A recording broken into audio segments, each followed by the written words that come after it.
3-ാം അധ്യായം 1 മുതൽ 3 വരെയുള്ള വാക്യങ്ങൾ നമുക്ക് വായിക്കാം. നാം ദൈവമക്കളെന്ന് വിളിക്കപ്പെടുവാൻ പിതാവ് നമുക്ക് എത്ര വലിയ സ്നേഹം നൽകിയിരിക്കുന്നു, അങ്ങനെ തന്നെ നാം ആകുന്നു. ലോകം അവനെ അറിഞ്ഞിട്ടില്ലായതുകൊണ്ട് നമ്മെയും അറിയുന്നില്ല. പ്രിയമുള്ളവരെ, നാം ഇപ്പോൾ ദൈവമക്കൾ ആകുന്നു.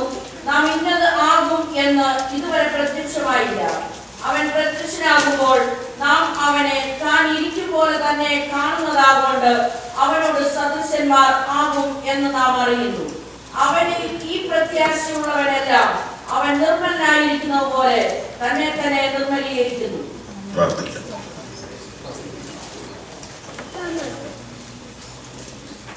പ്രാർത്ഥിക്കുന്നത്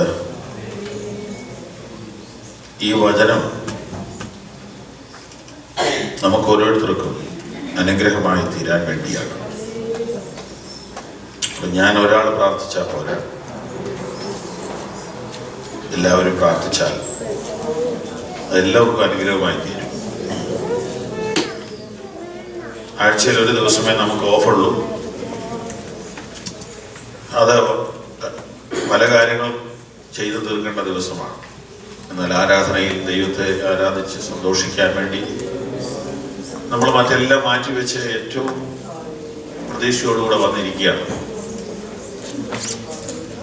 ഇന്ന് ഈ വചനത്തെ ദൈവം നമുക്കൊന്ന് വാഴ്ത്തി അനുഗ്രഹിച്ച് തരാനായിട്ടൊന്ന് പ്രാർത്ഥിച്ച്, കർത്താവേ, എന്നോട് സംസാരിക്കണമേ, എനിക്ക് വചനം അനുഗ്രഹമാക്കി തീർക്കണമേ.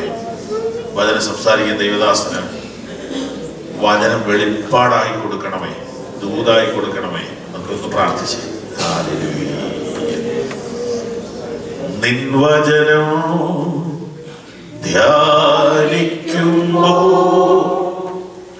എൻ ഹൃദയം ആശ്വസിക്കും. നിൻ വചനം ധ്യാനിക്കുമ്പോൾ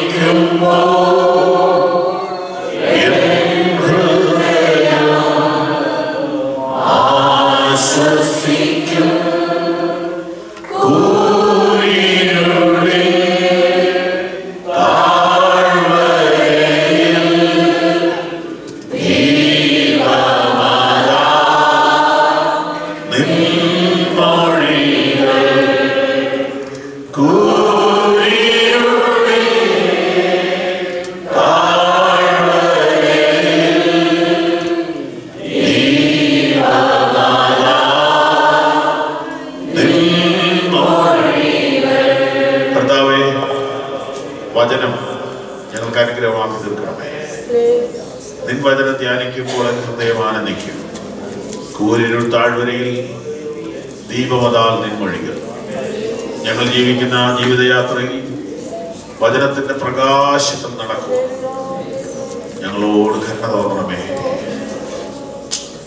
ഇന്നിവിടെ വന്നിരിക്കുന്ന സഹോദരിമാര്, സഹോദരന്മാര്, മാതാപിതാക്കൾ, കുഞ്ഞുങ്ങൾ എല്ലാവരോടും കരുണ കാണിക്കണമേ.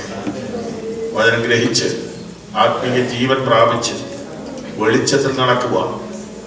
ഇരുട്ടിൽ നിന്ന് വെളിച്ചത്തിലേക്കുള്ള ഈ യാത്രയിൽ ഒരു പടിയുടെ മുന്നോട്ട് കുതിക്കുക. തേജസ്സിലേക്കുള്ള ഈ യാത്രയിൽ ഒരു പടിയുടെ കാല് മുന്നോട്ട് നീട്ടി വെക്കുക. ഞങ്ങളുടെ കണ്ണുകൾ തുറക്കുക, പ്രത്യാശ വർദ്ധിക്കുക. ഇന്ന് രാവിലെ കരുണ ചെയ്യണമേ, യേശുവിന്റെ നാമത്തിൽ തന്നെ. കൈകൾ ഉയർത്തി ഹല്ലേലൂയ പറഞ്ഞു. ദൈവം നമുക്ക് തന്ന വലിയൊരു ദാനമാണ് ദൈവത്തിന്റെ വചനം.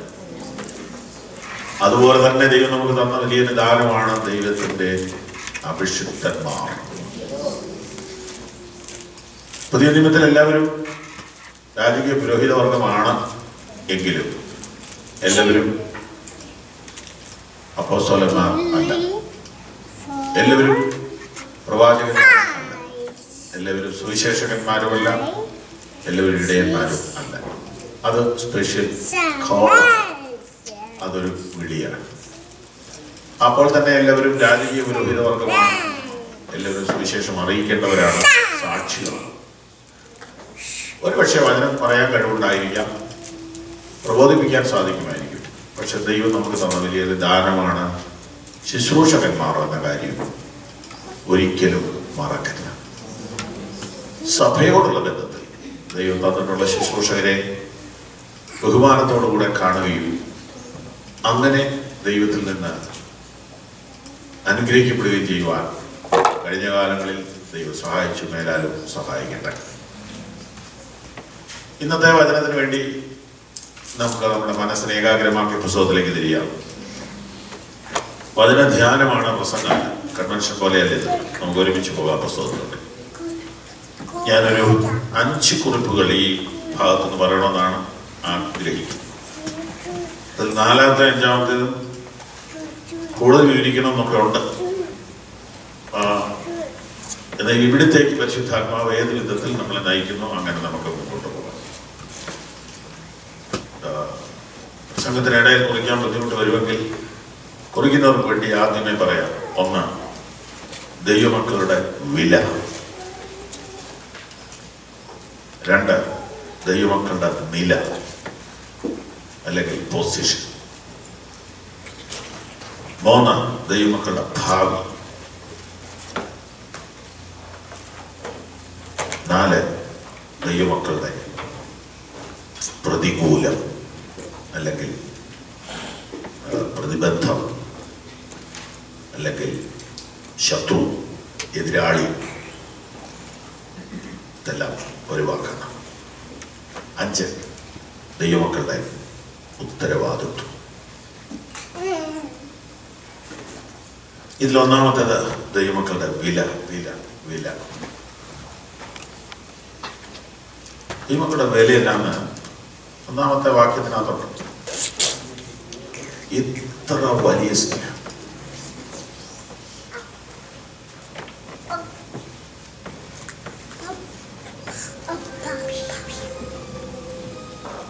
നമ്മൾ ഈ ഭൂമിയിൽ അധ്വാനിച്ച് ഹാർഡ് വർക്ക് ചെയ്ത് ഉണ്ടാക്കുന്ന പണം, ഉണ്ടാക്കുന്ന വീട് എല്ലാം നമ്മൾ കൊടുക്കുന്നത് നമ്മുടെ മക്കൾക്ക്. കാരണം നമ്മൾ അവരെ സ്നേഹിക്കുന്നു. സ്വർഗത്തിലെ ദൈവം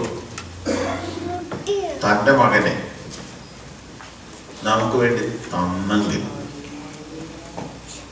നമ്മുടെ വില എത്ര വലുതാണ്.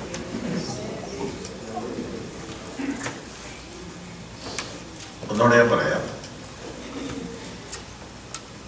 ഇന്നോ ഇന്നലെ വേറെ വർത്താനം പറഞ്ഞപ്പോ ഞാൻ എന്തിനാ അമേരിക്ക വന്നേ? പിള്ളേർക്ക് വേണ്ടി. ഞാൻ ഇപ്പോഴും ജോലി ചെയ്ത് എന്തിനാ? പിള്ളേർക്ക് വേണ്ടി. അതെ, സത്യത, സത്യമത. അപ്പൊ എല്ലാ മക്കൾക്ക് വേണ്ടിയാണെന്നുള്ളതാണ് അതിന്റെ സത്യം. എങ്കിൽ സ്വർഗത്തിലോട്ട് നോക്കി, അവിടെ ഒരു മകനുണ്ട്. ആ മകനെ നിനക്ക് വേണ്ടി തന്നു. അപ്പൊ നിന്റെ വിലയേറ്റ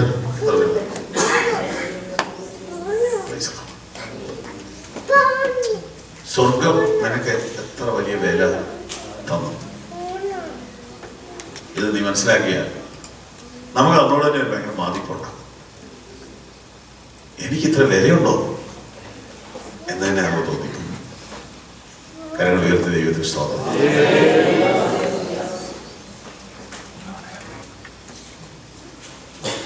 കർത്താവ് നമ്മെ സ്നേഹിച്ച സ്നേഹം, അതാണ് ഒന്നാമത്തെ ദൂത്. അതാണ് നമ്മുടെ വില. അതാണ് നമ്മുടെ വില.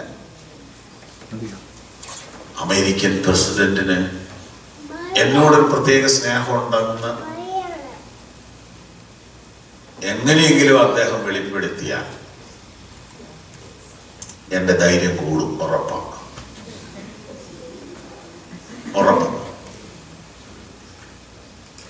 എനിക്ക് എന്നോട് തന്നെ മതിപ്പ് കൂടും. ഇന്ത്യയുടെ പ്രധാനമന്ത്രിക്ക് എന്നോടൊരു പ്രത്യേക സ്നേഹമുണ്ടെന്ന് എങ്ങനെയെങ്കിലും ഞാൻ അറിഞ്ഞാൽ അദ്ദേഹം കേരളം സന്ദർശിക്കാൻ വരുമ്പോൾ അദ്ദേഹത്തിന്റെ സെക്യൂരിറ്റി വിങ്ങിലുള്ള ആളുകളോട് പറയുകയാണ്, അധികം പരസ്യമാക്കണ്ട, എനിക്ക് പിറവം വഴി ഒന്ന് പോകണം എന്ന് പറഞ്ഞാൽ എന്താ പിന്നെ സ്ഥിതി? ഫിറോൻ മുഴുവൻ പോലീസിന്റെ കളിയാണ്. അത്രയൊന്നും റിയാലിറ്റി ആയിട്ട് നമുക്ക് കർത്താവിന്റെ സ്നേഹത്തെ ഫീൽ ചെയ്യുന്നില്ല. അത്രയൊന്നും യാഥാർത്ഥ്യമായിട്ട് നമ്മൾ അതിന് കർത്താവ് സ്നേഹിച്ചു എന്ന് പറഞ്ഞാൽ നമ്മൾ അത്രയൊക്കെ ഒരുപാട് എടുത്തിട്ടൊന്നും പിന്നെ എന്തൊരു ചർച്ച എന്തിനാ ഒന്ന് വന്നു പോകണം അല്ലേ? ഒരു സൊസൈറ്റി വേണം, മരിക്കുമ്പോ മാന്യമായിട്ട് ഒന്ന് കുടിച്ചിടും. വേറെ ഇപ്പൊ എന്നെ ഇതുകൊണ്ട് നേടാൻ പോകണം. ഒന്ന് ലൈവ് ഒന്നും അല്ല ആർക്കും, പലർക്കും. ജീസസ്. പക്ഷെ ഇതിനൊക്കെ ഒരു നല്ല ബിഗിനിങ് ഉണ്ടായിരുന്നു കേട്ടോ. എന്റെ മനോഹരമായ ചർച്ച ഇതൊക്കെ ചുമ്മാ ഒത്തേലൊക്കട്ടെ എന്നോർത്ത് തുടങ്ങിയതൊന്നുമല്ല. എന്തോ വലിയൊരു പെയിനിൽ നിന്നാണ് ഇതൊക്കെ ആരംഭിച്ചത്. ഞാൻ ഈ അമേരിക്കയിൽ കൂടി എവിടെ യാത്ര ചെയ്തപ്പോ ഒരു ഫോണിൽ കൂടെ പറയുക, ഇവിടെ അടുത്ത് ചെന്നിട്ട് വഴി ചോദിക്കുമ്പോ ഗ്രേറ്റ് കമ്മീഷൻ റോഡ് വരും. ഞാൻ കാറായിരുന്നു ചോദിക്കുക, എന്താ പറഞ്ഞ ഗ്രേറ്റ് കമ്മീഷൻ റോഡ്? അപ്പൊ ഇതൊക്കെ പേരിട്ടവൻ അന്ന് ആത്മാവില പേരിട്ടവൻ അന്ന് ലോക സുവിശേഷീകരണമോ തലയ്ക്ക് പിടിച്ചിരിക്കുക. അതാ കവലയ്ക്കൂടെ ആ പേരും കിട്ടും. ഇപ്പൊ അതൊന്നുമില്ല, ഇപ്പൊ വേറെ കമ്മീഷനാണ്. ഏത് സാധനം കുറെ കഴിയുമ്പോൾ തണുക്കാറുണ്ട്, മടുക്കാറുണ്ടെന്നുള്ള സത്യമാണ്. പക്ഷെ ദൈവം വീണ്ടും അതിനെ ഉണർത്തും.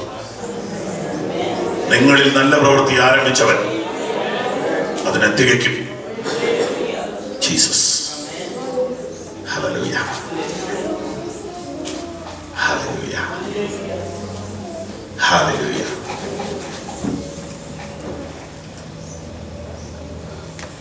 പിതാവ് നമുക്ക് എത്ര വലിയ സ്നേഹം നൽകി. ഒന്ന് ചേർത്ത് പറയാമോ? എത്ര വലിയ സ്നേഹം, എത്ര വലിയ സ്നേഹം, എത്ര വലിയ സ്നേഹം. അത് കോമൺ ആയിട്ട് പറയാതെ ഒറ്റയ്ക്കൊന്ന് പറഞ്ഞേ, എത്ര വലിയ സ്നേഹം എന്നെ സ്നേഹിച്ചു. ഞാൻ ഉദാഹരണം പറയാറുണ്ട്, തെളിയിക്കാൻ വേണ്ടിയിട്ട്. നിങ്ങൾ എപ്പോഴെങ്കിലും കർത്താവിനോട് ചോദിച്ചിട്ടുണ്ടോ, കർത്താവേ ശരിക്കും എന്നെ ഇത്ര സ്നേഹിക്കാൻ എന്നെ കാര്യം ചോദിച്ചിട്ടുണ്ട്? പേഴ്സണലായിട്ട് അങ്ങനെ ആ സ്നേഹം നമുക്ക് ഫീൽ ചെയ്താലല്ലേ ചോദിക്കത്തുള്ളൂ. കോമൺ ആയിട്ടല്ലേ നമ്മൾ എടുക്കുന്നുള്ളൂ. കല്യാണം കഴിഞ്ഞ് ഒരാഴ്ച കഴിഞ്ഞപ്പോൾ പെങ്കൊച്ചു ചെറുക്കനോട് ചോദിച്ചു, ചേട്ടൻ ശരിക്കും എന്നെ ഇഷ്ടപ്പെട്ടിട്ടാണോ കെട്ടിയത്, അതോ പേരൻസ് പറഞ്ഞിട്ടാണോ? അവൻ പറഞ്ഞു, നീ നിനക്കെന്നെ അങ്ങനെ തോന്നി? ഞാൻ നിന്നെ ശരിക്കും ഇഷ്ടപ്പെട്ടിട്ടുണ്ട്. എന്താ നിങ്ങൾക്ക് ഇഷ്ടപ്പെട്ടതെന്ന് പറയണം. എൻ്റെ വീസായാണോ, എൻ്റെ ജോലിയാണോ, എൻ്റെ കളറാണോ? നിങ്ങൾക്ക് ശരിക്കും ഒന്ന് സത്യം ഒന്ന് പറയാൻ. എൻ്റെ പൊന്നെയാണ്. അതിപ്പോ ഇത്രമാത്രം ചോദിക്കാനുണ്ട്. നിന്റെ മുടിയാണ് എന്നെ ആദ്യം ആകർഷിച്ചത്. ഇത് പറഞ്ഞപ്പോ ഈ പെണ്ണിന്റെ മുഖത്തൊരു ഞെട്ടൽ. അതവൾ ശ്രദ്ധിച്ചു. കുറച്ചു നേരം കഴിഞ്ഞാൽ അവള് നിർത്തിക്കഴിഞ്ഞപ്പോ അവൻ ചോദിച്ചു, ഏതായാലും നീ ചോദിച്ചുകൊണ്ട് ഞാൻ ചോദിക്കുക, നീ എന്നിൽ എന്നാ കണ്ടേ? അതിപ്പോ പറയാനുണ്ടോ? ചേട്ടന്റെ ചിരി കണ്ട ആരാ വീടിയല്ല. അവരും ഒന്ന് ഞെട്ടി. പിന്നെ ഇവരുടെ സംസാരം നിന്നു. അങ്ങനെയാണല്ലോ സംഭാഷണം മുമ്പോട്ട് പോകണമെങ്കിൽ അതിനൊരു സുഖം വേണമല്ലോ. നിന്നു, വർത്താനം നിന്നു രണ്ടുപേരും. പിന്നെ മൗനമായി. ഈ മൗനം മാറ്റാൻ വേണ്ടി ഇവനൊരു പണി ചെയ്തു. എന്നാ പിന്നെ ഒരു കാര്യം ചെയ്യാം, ഞാൻ എൻ്റെ പല്ലെടുത്ത് വെള്ളത്തിലിടാൻ പോകുന്നു. വെപ്പുവല്ല. അപ്പൊ അവള് പറയാ, ഇപ്പഴാ എനിക്ക് ആശ്വാസമായത്, എന്നാ ഇതും മാറ്റാവല്ലോ. വെപ്പുമുടിയായിരുന്നു. രണ്ടുപേര് സ്നേഹിച്ചത് വെറുതെ ആയിപ്പോയി.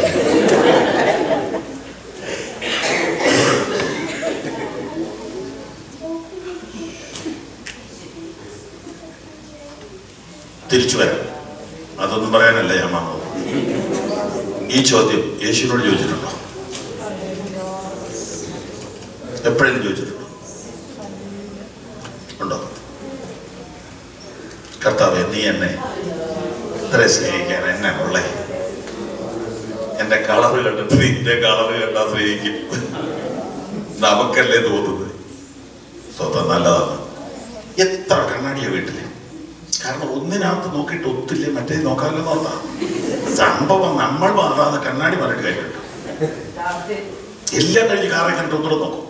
ഇവിടെ ഒരെണ്ണമുണ്ട് സീറ്റിന്റെ മുകളിൽ.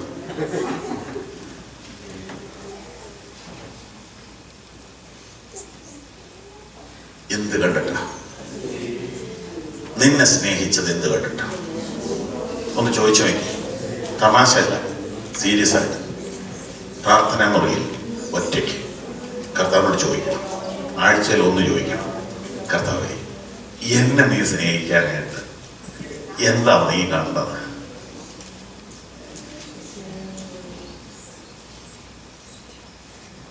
ഹല്ലേലൂയ.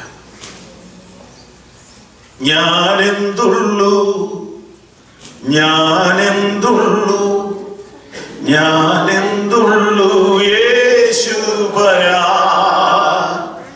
ഇത്രയേറെ എന്നെ സ്നേഹിപ്പാ. ഞാനെന്തുള്ളൂ യേശു പരാ, ഞാനെന്തുള്ളൂ, ഞാനെന്തുള്ളൂ, ഞാനെന്തുള്ളൂ യേശു പരാ,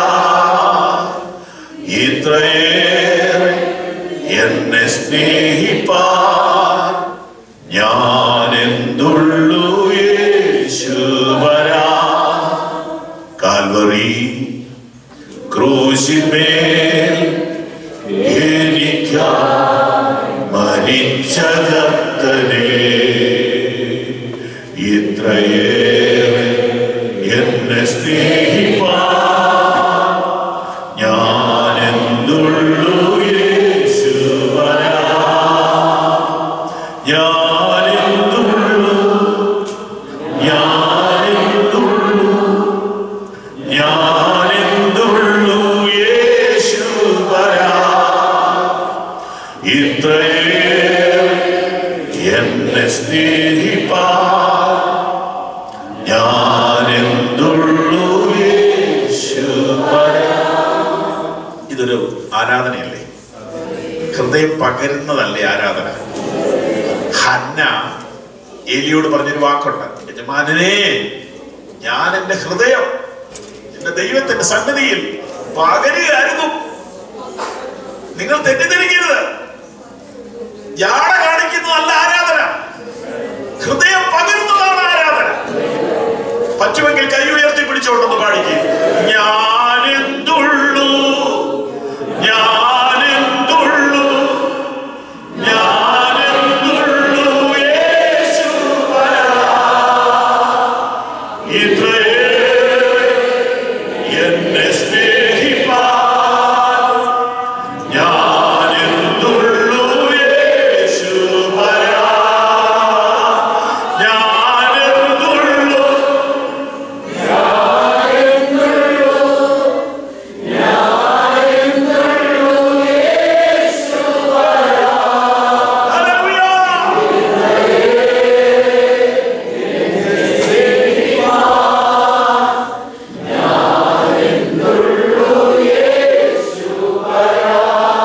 ഞാനെന്തുള്ളൂ, ഞാനെന്തുള്ളൂ, ഞാനെന്തുള്ളൂ യേശു പരാ, ഇത്രയേറെ എന്നെ സ്നേഹിപ്പാൻ. ഞാനെന്തുള്ളൂ യേശു പരാ. നിന്റെ വില നിനക്കറിയാമോ?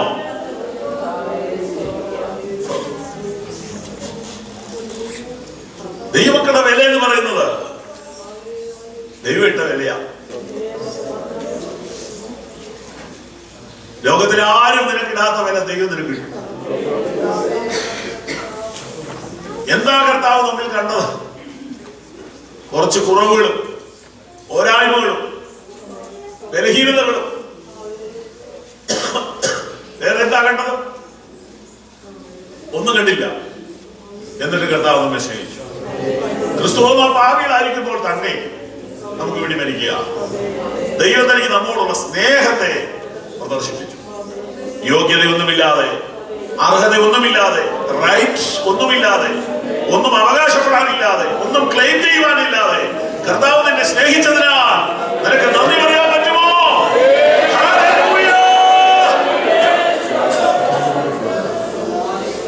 അതൊന്ന് ശരിക്ക് കത്തിയാൽ ജീവിതകാലം മുഴുവനും നമുക്ക് നന്ദിയുള്ളൊരു ഹൃദയം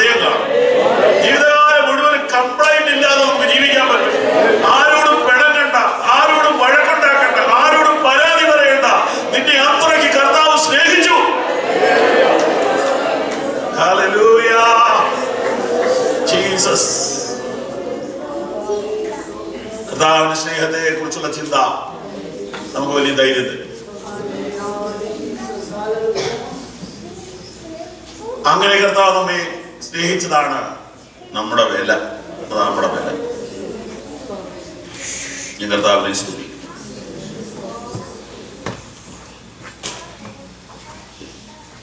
യോഹന്നാൻ എന്ന എഴുത്തുകാരന് ഒരു വിഷയമേ ഉള്ളൂ, അത് സ്നേഹം. ഞാൻ എവിടെയോ വായിച്ചത് ഓർക്കുന്നു. ഒരു അഭിഷക്തന് ഒരു മെസ്സേജേ ഉള്ളത് എന്ന് പറഞ്ഞാൽ അദ്ദേഹം പറയുന്നത്, ഈ പുള്ളി ഏത് വിഷയം പറഞ്ഞാലും ദൈവമായിട്ട് കൊടുത്തിട്ടുള്ള ഒരു പ്രകാശനമുണ്ട്, അതിൽ തന്നെ വരും. യോഹന്നാനെ കുറിച്ച് ഇങ്ങനെ വായിച്ചു. യോഹന്നാൻ പ്രായമായപ്പോൾ ചെറുപ്പക്കാര് ഒരു യൂത്ത് മീറ്റിംഗ് നടത്താൻ വിളിച്ചിട്ട് എന്ന് പറഞ്ഞാൽ പറ്റും വരണം, ഒരു പുതിയ മെസ്സേജ് പറയണം, പഴയതൊക്കെ പറയാവുന്ന. പ്രിയമുള്ളവരെ, ഞാനൊരു പുതിയ കാര്യം നിങ്ങളോട് പറയാൻ ആഗ്രഹിക്കുന്നു. അതെന്താന്ന് ചോദിച്ചാൽ, നിങ്ങൾ തമ്മിൽ തമ്മിൽ സ്നേഹിക്കണം. അതിനെ എന്നും പറയുന്നത് പുതിയ കാര്യം എന്ന് പറഞ്ഞാൽ അത് തന്നെ പറഞ്ഞു, നിങ്ങൾ തമ്മിൽ തമ്മിൽ സ്നേഹിക്കണം. എന്തുകൊണ്ട്? ദൈവം നമ്മെ അത്രയ്ക്ക് സ്നേഹിച്ചു. യോഹന്നാന്റെ ഒന്നാമത്തെ പുസ്തകം, യോഹന്നാന്റെ സുവിശേഷം, അതിന്റെ 3:16 വായിക്കാവോ? വായിക്കണ്ട, ഉറക്കെ പറഞ്ഞാട്ടെ. തന്റെ ഏകജാതനായ പുത്രനിൽ വിശ്വസിക്കുന്ന ഏവനും നശിച്ചു പോകാതെ നിത്യജീവൻ പ്രാപിക്കേണ്ടതിന് ദൈവം അവനെ നൽകുവാൻ തക്കവണ്ണം ലോകത്തെ അത്രയ്ക്ക് സ്നേഹിച്ചു. ഓക്കെ, വേറൊരു 3:16 ഉണ്ട്, അതറിയാവോ? അതിപ്പോ ഈ എടുത്തു വെച്ചിരിക്കുന്ന 3:16. 1 യോഹന്നാൻ 3:16. അതൊന്ന് വായിച്ചു.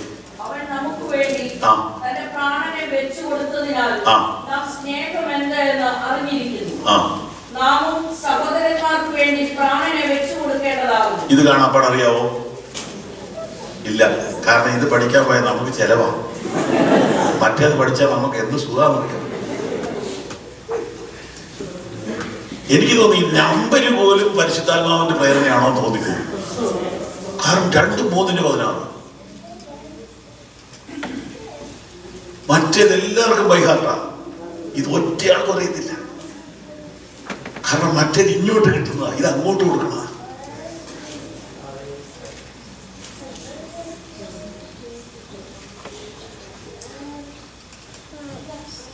രണ്ടാമത്തെ 3:16 ഒന്നുകൂടെ വായിച്ചു.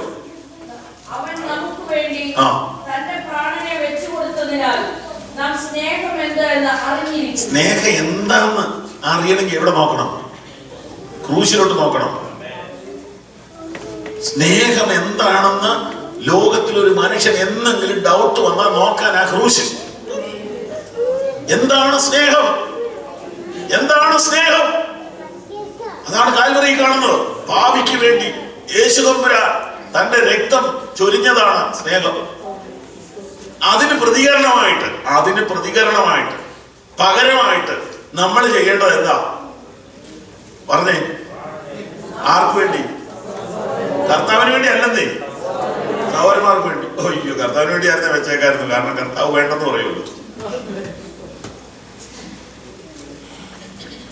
കൂടുതലൊന്നും പ്രസംഗിക്കണം എനിക്കില്ല. ഇതൊന്നും അകത്തൊന്നും കയറണം. സഹോദരന്മാർക്ക് വേണ്ടി പ്രാണനടിക്കാന്ന് പറഞ്ഞാൽ, ഞാനിത് ചർച്ചിൽ ക്ലാസ് എടുത്തപ്പോൾ പറഞ്ഞു, നിങ്ങളിപ്പോ പ്രാണനൊന്നും വെക്കണ്ട, ആ അടുത്തിരിക്കുന്ന കസേരയിലെ ബാഗ് ഒന്ന് മാറ്റി കൊടുക്കാമോ? കസേരയുടെ അപ്പുറത്തൊരു ബാഗ് വെച്ചിരിക്കുക, ഇത് ബാഗ് വെക്കാനുള്ളതാ, ഇരുത്തുകയില്ല. പ്രാണനൊന്നും വെക്കണ്ട. പുതുതായിട്ട് വരുന്നവനൊന്ന് കൈ കൊടുക്കാവോ? കണ്ടോണ്ട് നിൽക്കുന്നൊരു കാര്യം പറയാം. വളരെ നാളത്തെ പ്രാർത്ഥനയുടെയും പ്രവർത്തനത്തിന്റെയും ഫലമായി ഒരു പുതിയ കുടുംബ ആരാധനയ്ക്ക് വന്നു. സഹോദരിമാരുടെ ഭാഗത്തേക്ക് സഹോദരി കയറി ചെന്ന് കസേരയോട് അടുത്തപ്പോൾ സഭയിലെ ഒരു പഴയ സഹോദരി ബാഗ് കസേരയിലോട്ട് വെച്ചു. കാരണം പുള്ളിക്കാരത്തിന്റെ ആ സീറ്റ്. ഉടനെ ആ സഹോദരി അപ്പുറത്തെ കസേരയിലോട്ട് വന്നപ്പോൾ ഷാൾ എടുത്ത് അതേ വെച്ചു. കൂട്ടുകാരിക്ക് ഇരിക്കാനുള്ളതാണ്. അപ്പുറത്തെ സീറ്റിന്റെ അടുത്ത് വന്നപ്പോൾ അവിടെ സഹോദരി ചാടിയിരുന്നു. ഇവിടെ ഒന്നും ഇരിക്കാൻ പറ്റൂല. പ്രാണനെയൊന്നും വെക്കണ്ട, പ്രാണനൊന്നും വെക്കണ്ട.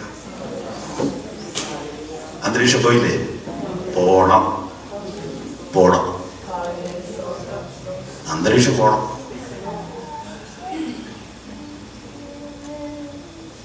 ഇത് സഹോദരി പീഡനം അനുഭവിച്ചതായി പറയുന്നത്. സഹോദരനപ്പുറത്ത് ചെന്ന് സഹോദരന്മാർക്കൊരു പ്രതീക്ഷയുണ്ടല്ലോ, വന്ന ഉടനെ കൺഗ്രാജുലേഷൻ, ചർച്ചിൽ ആദ്യമായിട്ട് വന്നതിന് നന്ദി എന്നൊക്കെ പറയുന്നു. തിരിഞ്ഞു നോക്കുന്നില്ല. പുള്ളി കുറെ നേരം ആയപ്പോ പിന്നെ മൊബൈൽ എടുത്തിട്ട് ചുമ്മാ ഇങ്ങനെ അല്ലാതെ ടൈമിന് പോട്ടെ, പ്രാർത്ഥിച്ച് തുടങ്ങുന്നവരെ എന്തെങ്കിലും ഒന്ന് ചെയ്യട്ടെ. കാരണം അവർക്ക് വേറെ പല ബിസിനസ്സാ. ഇതിനകത്ത് തന്നെ 4 ഗ്രൂപ്പല്ലേ, ഓരോ ഗ്രൂപ്പിൽ പെട്ടവർ തമ്മിൽ വർത്താനം പറയും. Mercedes group, BMW group. Thank you very much.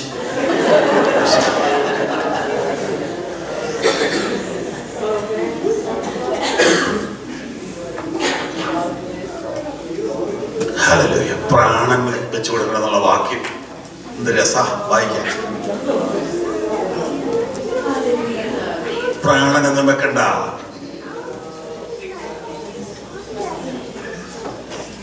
ഒരാള് പുതിയതായിട്ട് വന്നാൽ അവൻ ആ ചർച്ചിൽ ആദ്യം കിട്ടേണ്ടത് വെളിപ്പാട് പുസ്തകം വ്യാഖ്യാനമൊന്നുമല്ല. ആ ചർച്ചിൽ അവന് സ്നേഹം കിട്ടുമെന്നറിയണം, ആ ചർച്ചിൽ അവന് കെയർ കിട്ടുമെന്നറിയണം. കൊടുക്കാവോ? കൊടുക്കാവോ? കൊടുക്കാവോ?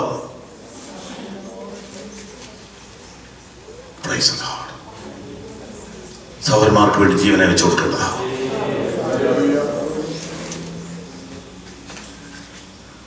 എന്നിട്ടോ കർത്താവിന്റെ വരവിനെ കുറിച്ചുള്ള പാട്ടൊക്കെ പാടി മേശയെല്ലാം തല്ലി പൊളിക്കുക.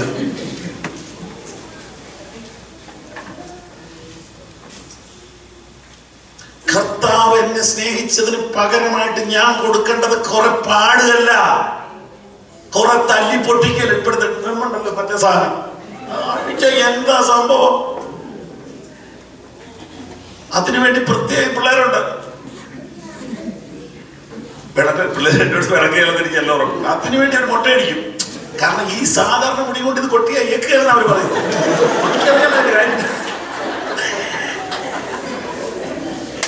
ഞങ്ങളുടെ പിള്ളേർ കൂട്ടുകാരുണ്ട്, അറിഞ്ഞുകൊണ്ട് തന്നെ പറയുന്നത്. ഞാൻ അവനോട് പറഞ്ഞു, നീ കൊട്ടിക്കോ, മുടി മുട്ടയടിക്കണ്ട, നീ കൊട്ടിക്കോടാ പോയി.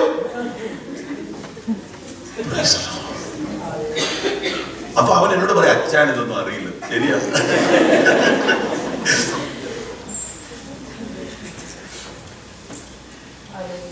ജീസസ്.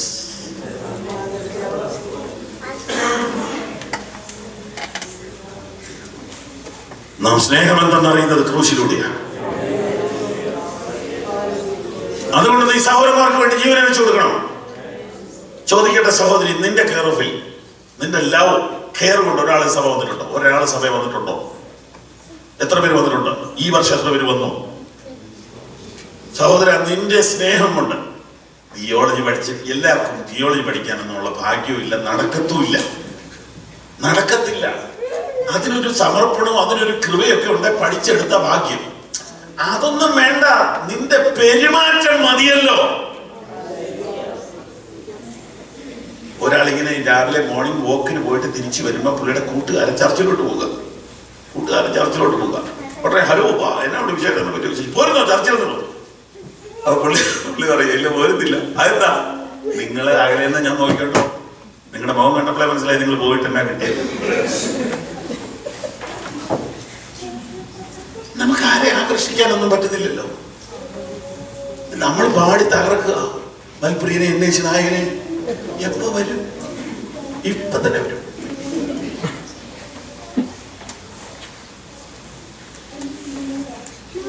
സഹോദരന്മാർക്ക് വേണ്ടി ജീവനെ വെച്ചു കൊടുക്കേണ്ടതാണോ?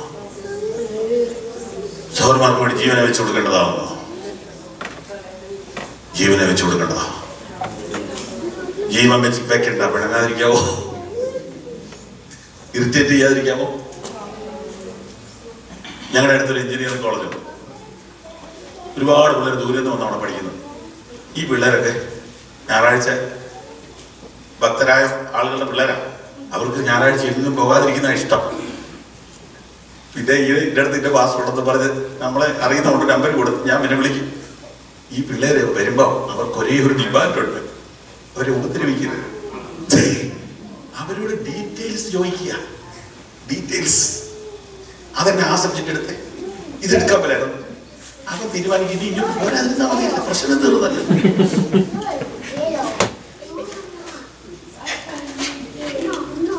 എന്തു പറയുന്നു, എന്തിനു പറയുന്നു? ഇവനെ നേടാൻ പറ്റുമെന്ന് എന്റെ ചോദ്യം. ചിലർ മിണ്ടാതിരിക്കും, ചിലർ ആവശ്യമില്ലാത്ത കാര്യങ്ങൾ ചോദിക്കും. ചുരുക്കി പറഞ്ഞാൽ ആളെ വരികയില്ല. എങ്ങനെയെങ്കിലും ഒരാളെ നേടാമോ എന്നാണ് എന്റെ ചോദ്യം. സഹോദരന്മാർക്ക് വേണ്ടി ജീവനെ വെച്ചു കൊടുക്കേണ്ടതാകുന്നു. നാണം കെട്ടിട്ടായാലും പൊട്ടനായാലും തോറ്റു കൊടുത്തിട്ടാണെങ്കിലും നിന്റെ സീറ്റ് വിട്ടുകൊടുത്തിട്ടാണെങ്കിലും ഒരാളെ നേടാവോ? ജോർജ് വെർണർ, അദ്ദേഹത്തിന്റെ പുസ്തകങ്ങൾ ഒരുപാട് വായിച്ച് എനിക്ക് ഈ മനുഷ്യനെ കാണുന്നത് ഭയങ്കര കൊതിയായിരുന്നു. അങ്ങനെ എനിക്ക് KP യോഹന്നാൻ അദ്ദേഹത്തെ തിരുവല്ലായി കൊണ്ടിരുന്നുള്ളത് പത്രത്തിൽ വന്നു. അതിനകത്തൊരു കോൺടാക്ട് നമ്പർ ഞാൻ വിളിച്ചു. അപ്പോൾ OM വർക്ക് ചെയ്തവർക്ക് മാത്രം പ്രവേശനം. ഞാൻ ഉടനെ കോൺടാക്ട് നമ്പറിൽ വിളിച്ച് ചോദിച്ചിടൂ, ഒരു ചെറുപ്പക്കാരനാണ്, പേരൊക്കെ കിട്ടി, എനിക്കൊരു ചാൻസ് തരാമോ എന്ന് ചോദിച്ചു. അത് തരാമോ? ഞാൻ പോയി. പക്ഷെ ഒന്ന് മിണ്ടാനോ ഒന്നും സമയമില്ലായിരുന്നു, ജസ്റ്റ് ഒരു. പക്ഷേ എന്തോ ദൈവത്തിനൊരു കാരണം, പിറ്റേ വർഷം കാനഡ കോൺഫറൻസിൽ ജോണോസിനുണ്ടായിരുന്നു, ഞാനും ഉണ്ടായിരുന്നു. ഒരുമിച്ച് ഒരു സ്റ്റേജിൽ ഇരിക്കാനും പ്രസംഗിക്കാനും, ഞാൻ താമസിച്ച ഹോട്ടലിന്റെ റൂമിന്റെ അപ്പുറത്തെ റൂമിൽ പുള്ളി താമസിക്കാനും മിണ്ടാനും നല്ല അവസരം കിട്ടി. അന്ന് കുറെ പുസ്തകം കൂടെ പുള്ളിയുടെ അവിടെ നിന്ന് മേടിച്ചില്ല.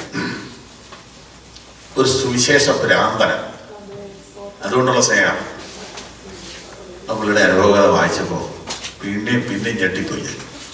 വർഷങ്ങൾക്ക് മുമ്പ് ന്യൂയോർക്ക് പട്ടണത്തിൽ ബില്ലി ഗ്രഹാം നടത്തിയ ഒരു മീറ്റിംഗിൽ ഇദ്ദേഹം രക്ഷിക്കപ്പെട്ടു. സ്റ്റുഡൻ്റ് ആയിരിക്കുന്ന കാലം ബില്ലി ഗ്രഹാമിന്റെ യോഗം. അവിടുന്ന് പുറത്തേക്ക് ഇറങ്ങിയിട്ട് അന്ന് രാത്രി തന്നെ ഫ്രണ്ട്സിനെ മുഴുവൻ വിളിച്ചു, ഒരു മീറ്റിംഗ് ഉണ്ട് ന്യൂയോർക്കിൽ, അതിന് പോണം. ഉഴപ്പനാ ജോർജ് വിളിച്ചാൽ വരും, പിള്ളേരെല്ലാം പോണം. ഞാൻ വണ്ടി ബുക്ക് ചെയ്യാം, നീ വരാമോ? അങ്ങനെ ഒരു വലിയ വണ്ടി ബുക്ക് ചെയ്തു ബില്ലി ഗ്രഹാം ക്രൂസൈഡിന് കൂട്ടുകാരെ മുഴുവൻ വണ്ടിയെ കയറ്റി ന്യൂയോർക്കിൽ കൊണ്ടുവന്നു. ബില്ലി ഗ്രഹാമിന്റെ സെക്കൻഡ് ഡേ മീറ്റിംഗിന്. നാട്ടിലെ പോലെ ഇന്ത്യയിലെ പോലെ വരുന്നവരെ മുഴുവൻ കയറ്റത്തില്ല, സീറ്റ് നമ്പർ കഴിഞ്ഞാൽ പിന്നെ കയറ്റുകയില്ല. ഈ ബസ്സിലുള്ളവരെ മുഴുവൻ കയറ്റി ഒരാളാദ്യേ സീറ്റ് തീർന്നെന്ന് പറഞ്ഞു. അവിടെ നിന്ന് വാർഡ് ജോർജ് പറയുക, സീറ്റ് തീർന്നെങ്കിൽ ഞാൻ പുറത്ത് നിൽക്കാം, നിങ്ങളകത്ത് കയറും. കാരണം ഞാൻ സുവിശേഷം കേട്ടതല്ലേ, ഞാൻ രക്ഷിക്കപ്പെട്ടതല്ലേ, നിങ്ങൾ പുറത്ത് നിൽക്കാൻ പാടില്ല. അവന്മാരെ മുഴുവൻ അകത്ത് കയറ്റി ജോർജ് പുറത്തു.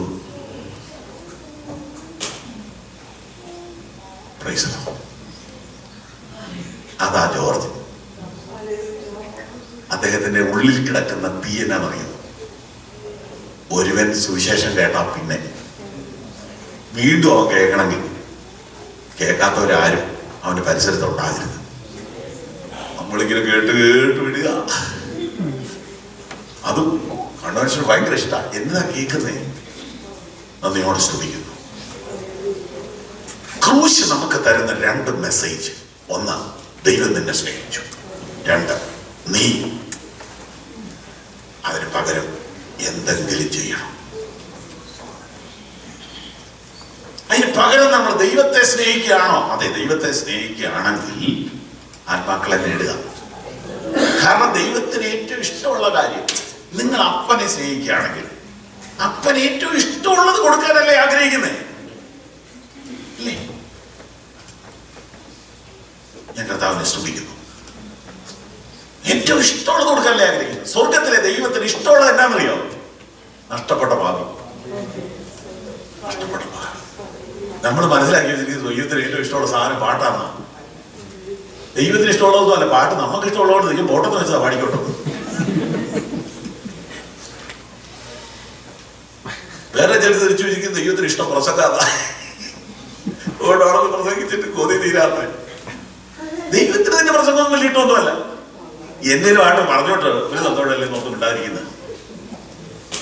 ദൈവത്തിന് ഇഷ്ടം നീ എന്ത് സഹിച്ചിട്ട് ഒരുത്തനെ വാരി പിടിച്ചു കൊണ്ടുവന്ന് കർത്താവിന്റെ അടുത്ത് നിർത്തുന്നതാണ്. എങ്ങനെയെങ്കിലും ഒരുവനെ വിശ്വാസത്തിലേക്ക് കൊണ്ടുവരുന്ന പ്രത്യുപകാരം. എന്റെ സ്നേഹിതൻ ശാമുവേൽ വിൽസൺ എഴുതിയൊരു പാട്ടുണ്ട്, എനിക്ക് ഭയങ്കര ഇഷ്ടമാണ്. പകരം എന്തു നൽകും ഞാനിനി, ദേശത്തെങ്ങും പോകും സുവിശേഷവുമായി. പകരം എന്തു നൽകും ഞാനിനി, എന്നാരോഗ്യം നൽകുന്നു നാഥനെ. പകരം എന്തു നൽകും ഞാനിനി, ഹൃദയം പൂർണ്ണമായി നൽകുന്നു. ക്രൂശിൽ കണ്ടു ഞാൻ നിൻ സ്നേഹത്തെ, ആഴമാർന്ന നിൻ മഹത്യാഗത്തെ. പകരം എന്തു നൽകും ഞാനിനി, ഹൃദയം പൂർണ്ണമായി നൽകുന്നു. ആമേൻ. ഒന്നാമത്തെ മെസ്സേജിലാണ് കൂടുതൽ നിൽക്കാൻ കർത്താവ് പ്രേരിപ്പിച്ചത്. അതുകൊണ്ട് ഞാൻ ആ ഉദ്ദേശിച്ച സമയത്തിന്റെ പകുതി സമയം അവിടെ നിന്നു. ദൈവത്തിന്റെ സ്നേഹം അതാണ് എൻ്റെ വില. ഞാൻ ഉദാഹരണങ്ങൾ ആവർത്തിക്കുന്നില്ല. ഇന്ത്യയുടെ പ്രധാനമന്ത്രി എന്നെ സ്നേഹിച്ചാൽ ഞാൻ വിലയുള്ളവനാണോ? പ്രപഞ്ചത്തിന്റെ ഉടമസ്ഥൻ എന്നെ സ്നേഹിക്കുന്നുണ്ടെങ്കിൽ ഞാൻ വിലയുള്ളവനാണോ? ഞാൻ പറയാം, മാലാഖമാർ എന്നെ കണ്ടാ പേടിച്ചു നോക്കും. കാരണം ദൈവം സ്നേഹിച്ചവനാ പോണോ. സ്വർഗത്തിലെ ദൂതന്മാർ എന്നെ കണ്ടാൽ സല്യൂട്ട് ചെയ്യും. കാരണം ദൈവം സ്നേഹിച്ചവനായി വരുന്നു.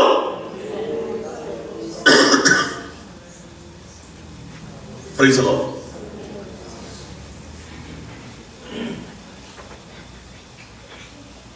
രാഹുൽ ഗാന്ധിക്കും സോണിയാഗാന്ധിക്കും നോക്കും എല്ലാം പ്രൊട്ടക്ഷൻ, എല്ലാവർക്കും സെക്യൂരിറ്റി കൊടുത്തിരിക്കുക.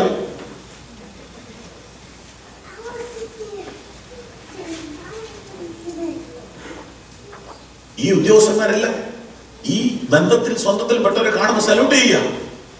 സ്വർഗത്തിൽ കുറെ ദൂതന്മാരുണ്ട്. അവരെല്ലാം ഡ്യൂട്ടി ചെയ്യുന്നവരാ. അവരാരും സ്നേഹം പ്രാപിച്ചവരല്ല.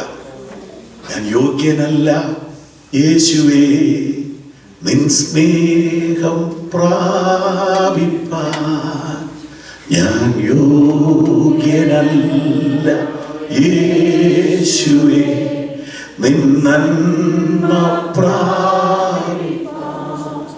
എങ്കിലും നീ സ്നേഹിച്ചു, എങ്കിലും നീ മാനിച്ചു, എങ്കിലും നീ സ്നേഹിച്ചു, എങ്കിലും നീ മാനിച്ചു.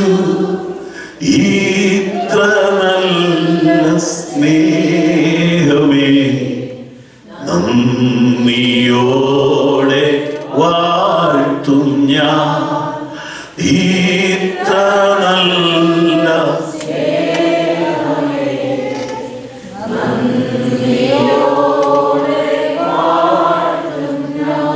എന്റെ പ്രിയ സഹോദരങ്ങളെ, ഈ സ്നേഹത്തിന് പകരമായി ഒരാളെ ഞാൻ കർത്താവിലേക്ക് നയിക്കുമെന്ന് ഒന്ന് തീരുമാനിച്ചേ ഈ ഞായറാഴ്ച. എന്തിനാണ് ഈ ചർച്ച്? കമ്മിറ്റി കൂടാനാണോ? പൊളിറ്റിക്സ് കളിക്കാനാണോ? എന്റർടൈൻമെന്റ് ആണോ? എന്തിനാ ചർച്ച്? ആത്മാക്കളെ നേടാനല്ലെങ്കിൽ ചർച്ച് പിരിച്ചുവിടണം. ഒന്ന് കണ്ണടച്ചിട്ട് ഒന്ന് പറ, എൻ്റെ ഈ ജീവിതം യേശുവേ അങ്ങേക്കായി ഞാൻ സമർപ്പിക്കുന്നു. എനിക്ക് കഴിവില്ല കർത്താവേ, എങ്കിലും ഞാൻ സമർപ്പിക്കുന്നു. എനിക്ക് അങ്ങേക്കൊരു പകരം തരാൻ നിന്റെ ഒന്നുമില്ല. ചിലര് നഷ്ടപ്പെടുന്ന നിരാശപ്പെട്ട് തകർന്ന രോഗിയായ പാപിയായ പ്രതീക്ഷയില്ലാത്ത ഒരാളെ ഒരു കുടുംബത്തെ കർത്താവിലേക്ക് കൊണ്ടുവരാൻ എന്നെ സമർപ്പിക്കുന്നെന്ന് കർത്താവിനോടൊന്ന് പറഞ്ഞു. ഇന്ന് രോഗികളെ ആർക്കും വേണ്ട, ദുഃഖിതരെ ആർക്കും വേണ്ട, നിരാശരെ ആർക്കും വേണ്ട, തകർന്നവരെ ആർക്കും വേണ്ട. അവരെ രക്ഷിക്കാനല്ലേ ഈ സഭ തുടങ്ങിയത്? അവർക്ക് വേണ്ടിയല്ലേ കർത്താവ് ലോകത്തിൽ വന്നത്? ഹല്ലേലൂയ. യേശു സ്നേഹിച്ചവരെ നീ സ്നേഹിക്കുമോ? ഇതാ ചോദ്യം. യേശു സ്നേഹിച്ചവരെ നീ സ്നേഹിക്കുമോ? ഒന്ന് കണ്ണടച്ചിട്ട് പറ. ഈ സുഖജീവിതം, കംഫർട്ട് സോൺ എത്ര കാലം നിൽക്കും? പെട്ടെന്നായിരിക്കും ഒരു സ്കാൻ റിപ്പോർട്ട് വരും, നീ ഞെട്ടും. ഈ കംഫർട്ട് സോൺ ഒന്നും നിൽക്കുന്നില്ല കുഞ്ഞെ. പെട്ടെന്നൊരു റിപ്പോർട്ട്, ഒരു ഫോൺ ലാബിൽ നിന്നാ വിളിക്കുന്നത്. തീർന്നില്ലേ? സ്വപ്നങ്ങൾ ഇടിഞ്ഞ് താഴെ പോവും. ഒന്നങ്ങ് ഏൽപ്പിച്ചുകൂടാ.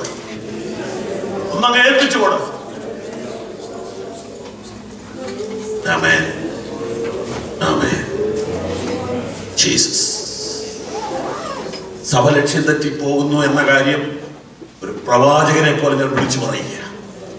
സഭകൾ ലക്ഷ്യം തെറ്റിയാ പോകുന്നത്. ചർച്ച് ഹോൾ പെയിന്റ് അടിക്കലല്ല നമ്മുടെ ജോലി. സംഘടനയെ ശക്തിപ്പെടുത്തലല്ല നമ്മുടെ ജോലി. കമ്മിറ്റി അല്ല നമ്മുടെ ബിസിനസ്. നഷ്ടപ്പെട്ട ആത്മാക്കളാണ്. സഭയ്ക്ക് ഒരു പ്രോജക്റ്റേ ഉള്ളൂ, ഒറ്റ പ്രോജക്റ്റേ ഉള്ളൂ. അത് ഇവാഞ്ചലൈസേഷൻ.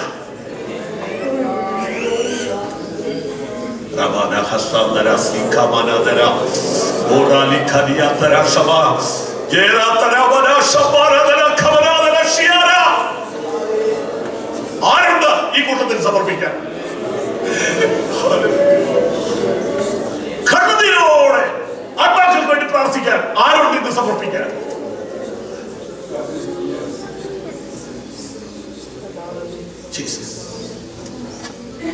എത്ര ദൂരം വഴിതെറ്റി പോയി എന്ന് ആരും അറിയുന്ന പോലുമില്ല. വളരെ ദൂരം പിന്നിട്ട് കഴിഞ്ഞു. പണം മുഴുവൻ വേറെ കാര്യത്തിലാണ് ഉപയോഗിക്കുന്നത്.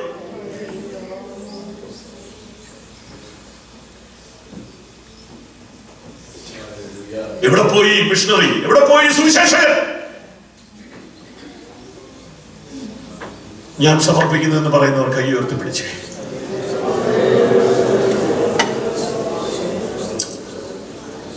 പ്രിയ കർത്താവേ, ഈ കയ്യെ അവിടെ പിടിക്കണമേ, ഇവിടെ തുടരണമേ കർത്താവേ.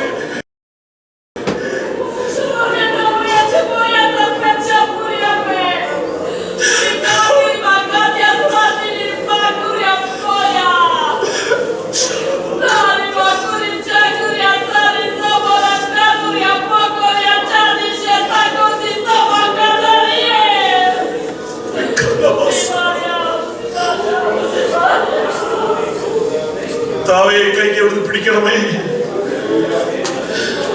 അടങ്ങാത്തൊരു കരച്ചില് സഭയ്ക്കകത്തുണ്ടാകട്ടെ.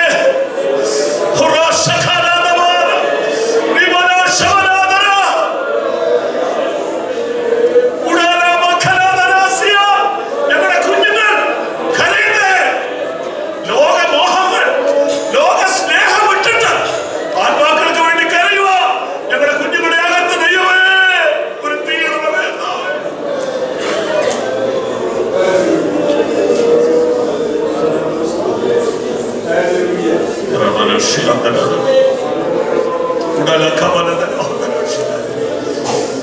യേശുവിന്റെ നാമത്തിൽ തന്നെ കൈകളുടെ ഹല്ലേലൂയ പറഞ്ഞാണ്.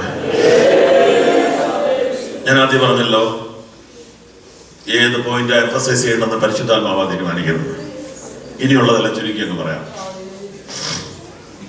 നമ്പർ 2, വിശ്വാസികളുടെ നില, പൊസിഷൻ. വാക്യം ഒന്നുകൂടെ വായിക്കാമോ? 3.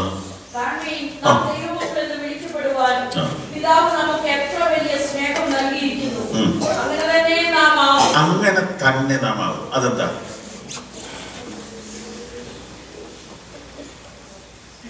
നമ്മൾ ദൈവമക്കളാണെന്ന് റിപ്പീറ്റ് ചെയ്ത് പറയുന്നത്. എന്തിനാണ് റിപ്പീറ്റ് ചെയ്യുന്നത്? ബൈബിളിൽ റിപ്പീറ്റേഷൻ ഇല്ല. ബൈബിളിൽ എക്സ്പ്ലനേഷൻ പോലും ഇല്ലാത്ത ബുക്കാണ്. ആദ്യം ദൈവം ആകാശ ഭൂമി സൃഷ്ടിച്ചു. എങ്ങനെ സൃഷ്ടിച്ചു? എത്ര ദിവസം കൊണ്ട് സൃഷ്ടിച്ചു? എന്ത് മെറ്റീരിയൽസ് ഉപയോഗിച്ചു ഒന്നും പറഞ്ഞിട്ടില്ല. എക്സ്പ്ലനേഷൻ ഇല്ലാത്ത ബുക്കാണ് ബൈബിൾ. അതുകൊണ്ടല്ലേ വ്യാഖ്യാനം വേണ്ടി വരുന്നത്. ആ സാധനം വേറൊരാൾ എഴുതുകയാണെങ്കിൽ, ഒരു സയന്റിസ്റ്റ് എഴുതുകയാണെങ്കിൽ, ഫിസിക്സ് പഠിച്ച ഒരാൾ എഴുതുകയാണെങ്കിൽ, ആദിയിൽ എന്ന് പറഞ്ഞാൽ എന്ത് എന്നാണ് ആദി? ഡിസ്റ്റൻസ്, അത് വിവരിക്കും. പിന്നെ ആകാശം, അതെന്താ സാധനം? ഭൂമി എങ്ങനെ സൃഷ്ടിച്ചു, എത്ര കാലം കൊണ്ട് സൃഷ്ടിച്ചു, എത്ര കിലോമീറ്റർ, എത്ര സ്ക്വയർ ഫീറ്റ്, ഒന്നുമില്ല. എക്സ്പ്ലനേഷൻ ഇല്ലാത്ത ബുക്കാ ബൈബിൾ. ആ ബുക്കിനകത്ത് ഇവിടെ നോക്കി കാണിയും നാം ദൈവമക്കൾ എന്ന് വിളിക്കപ്പെടുവാൻ പിതാവ് നമുക്ക് എത്ര വലിയ സ്നേഹം. അങ്ങനെ തന്നെ നമ്മളാവും. എങ്ങനെ തന്നെ? നമ്മൾ ദൈവങ്ങൾ തന്നെയാണ്. അതെന്താ? നമുക്കറിയില്ല നമ്മുടെ വില, നമുക്കറിയില്ല നമ്മുടെ പൊസിഷൻ. അപ്പം അതങ്ങനെ പറയാൻ കാരണം എന്താ? ഭൂമി വേറെ ആരും ഇത് നിന്നോട് പറയത്തില്ല, ദൈവം അത് പറയാ. നീ ദൈവവൈതലാ. നിന്റെ അപ്പനത് പറയത്തില്ല, നിന്റെ അമ്മയത് പറയത്തില്ല, നിന്റെ അയൽക്കാരത് പറയത്തില്ല, നിന്റെ ഗവൺമെന്റ് അത് പറയത്തില്ല. സ്വർഗം പറയുന്നു നീ ദൈവവൈതലാ. സ്വർഗം പറയുന്നു നീ ദൈവവൈതലാ. സ്വർഗം പറയുന്നു നീ ദൈവവൈതലാ. നിന്റെ പൊസിഷൻ നീ അറിയണം. ഇനി മൂന്നാമത്തെ റിപ്പീറ്റേഷൻ ഉണ്ട്. 2 പ്രാവശ്യം പറഞ്ഞു. മൂന്നാമത്തേത് 2ന്റെ ആരംഭം. പ്രിയമുള്ളവരെ, നാം ഇപ്പോൾ അത് തന്നെ റിപ്പീറ്റ് ചെയ്യുക. അപ്പം 3 times എന്ന് പറഞ്ഞാൽ നമ്മൾ ദൈവമക്കളായപ്പോൾ നമ്മുടെ പൊക്കം കൂടിയിട്ടില്ല, വണ്ണം കൂടിയിട്ടില്ല, കളറ് കൂടിയിട്ടില്ല. അതുകൊണ്ട് നമുക്ക് തന്നെ ഈ കാര്യം ചില സമയത്ത് എന്തുണ്ട് ഉണ്ടായിട്ടില്ലേ? സത്യം പറ. മനപ്രയാസത്തോട് കടന്നു പോകുമ്പോൾ മനസ്സിൽ തോന്നിയിട്ടില്ലെങ്കിൽ ശരിക്കും ഞാൻ ദൈവവിധനാണോ? ആണെങ്കിൽ എനിക്ക് ഇങ്ങനെയൊക്കെ വരുമോ? യേശുദമ്പുരാനെ വിശന്നപ്പോ സാത്താൻ എന്നാ ചോദിച്ചത്? നീ ദൈവപുത്രനാണെന്ന് നിനക്ക് ഉറപ്പുണ്ടോ? അങ്ങനെയല്ലേ ചോദിച്ചത്? അല്ലേ? അങ്ങനെ ചോദിച്ചത്. നീ ദൈവവിധനാണെന്ന് നിനക്ക് ഉറപ്പുണ്ടോ? വേണേ ഒന്ന് ഒരു ചെറിയൊരു ടെസ്റ്റ് നടത്തിക്കോ. ഈ കല്ല് അപ്പൊ ആക്കുകയാണെ നീ ദൈവവിധന. സാത്താൻ പറയും പോയി, യേശു പറയും പോയി പണി നോക്ക് സാത്താൻ. എന്റെ അപ്പനെ എനിക്കറിയാം, അതിന് തെളിവ് വേണ്ട. എനിക്കതിന് തെളിവ് വേണ്ട. മനസ്സിലായോ? റിലേഷൻ സംശയിപ്പിക്കുന്ന സാത്താന്റെ വലിയൊരു പണിയാണ്. സാത്താന്റെ വലിയൊരു പണിയാണ്. നീ ദൈവം നല്ലടിയെ, അല്ലെങ്കിൽ നീ 3 പ്രാവശ്യം പരീക്ഷ എഴുതി തോക്കൂ. നീ ദൈവത്തിലൊന്നുമല്ല. നീ ദൈവത്തിലാണ്. നിന്റെ കൊച്ചു കുറേ സ്മാർട്ട് ആകില്ല. നീ ദൈവത്തിലൊന്നുമല്ല. അപ്പൊ പെട്ടെന്ന് പണക്കാരനായില്ലെങ്കിൽ സാത്താൻ പറയും നീ ദൈവവേദനല്ല. പെട്ടെന്ന് ഫസ്റ്റ് റാങ്ക് കിട്ടിയില്ലെങ്കിൽ സാത്താൻ പറയും നീ ദൈവവേദനല്ല. തൊട്ടതെല്ലാം പൊന്നാകണം, അങ്ങനെയാണ് ദൈവവേദന. ഇത് സാത്താന്റെ തിയോളജിയാണത്. കല്ലപ്പോ ഒന്നും ആകണ്ട, ഞാൻ ദൈവവേദന. അത്ഭുതം നടന്നില്ലെങ്കിൽ ഞാൻ ദൈവവേദന. വിടുതൽ കിട്ടിയില്ലെങ്കിൽ ഞാൻ ദൈവവേദന. പ്രാർത്ഥനയ്ക്ക് മറുപടി കിട്ടിയില്ലെങ്കിൽ ഞാൻ ദൈവവേദന.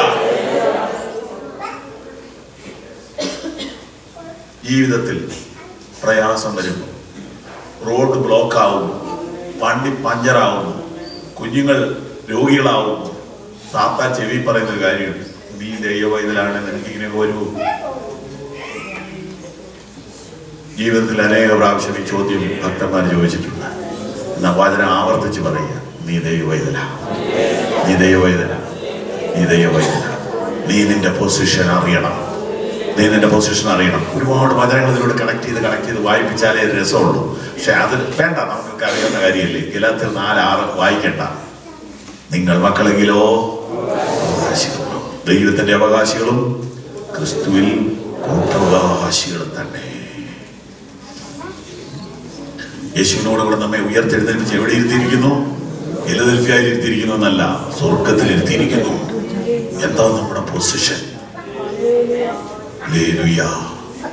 ഈ ദൈവവൈതല, ദൈവവൈതല. ഈ ദൈവവൈതൽ എന്ന് പറഞ്ഞാൽ എന്നാ? 2ാം കുടി മക്കൾ അല്ല.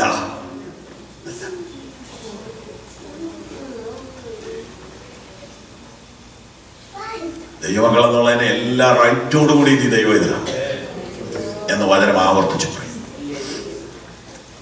സ്വന്തം 3ാമത്തെ കാര്യം, 2ാമത്തെ വാക്യം.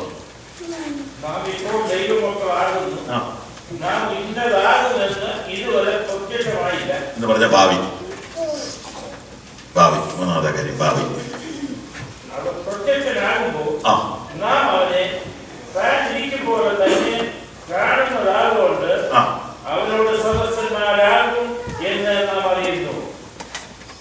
അതാ ഭാവി.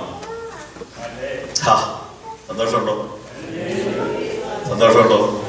ഇതൊരു നല്ല അല്ലേ പറയോ? കൈകൾ ഉയർത്തിക്കൊണ്ട് പറയോ?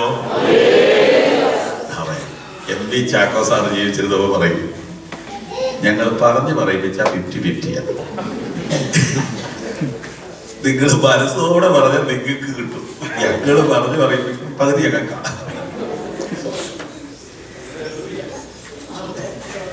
ഞാൻ അധികം പറഞ്ഞു പറയിപ്പിക്കാറില്ല, എന്നാ ഞാനിപ്പം പറഞ്ഞു പറയിപ്പിക്കുക. കാരണം അല്ലാതെ പറയുന്നില്ലല്ലോ.